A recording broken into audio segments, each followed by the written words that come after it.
لشکر صاحب زمان آماده باش، آماده باش، بهر نبردی بی امان آماده باش، آماده باش. ای لشکر صاحب زمان آماده باش، آماده باش، بهر نبردی بی امان آماده باش، آماده باش.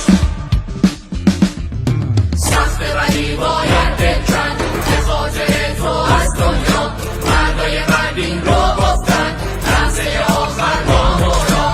میدونی که همیشه رو سفیدن از دنیا مثل مولاده بریدن تو این تن مثل ارباب شهیدن. میدونی که همیشه رو سفیدن از دنیا مثل مولاده بریدن تو این تن مثل ارباب شهیدن. همه سفیرهای اشکین زینبیای دمشقی با نغمه یا زینب با ابتدا به ساقی از عمر کفر و تکفیر چیزی نمونده باقی.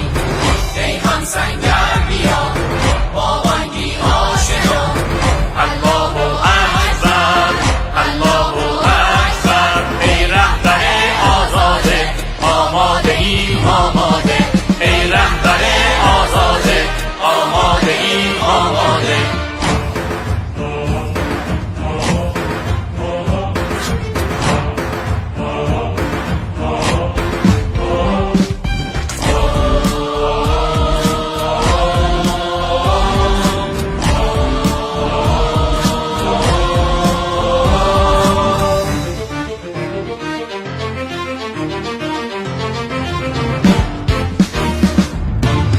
لشکر صاحب زمان آماده باش، آماده باش، بهر نبردی بی امان آماده باش، آماده باش. ای لشکر صاحب زمان آماده باش، آماده باش، بهر نبردی بی امان آماده باش، آماده باش.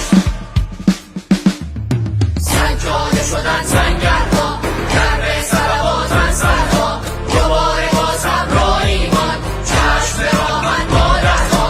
وابستم عشق من بی‌مرز و پاک با از من لشکر دشمن هلاک جا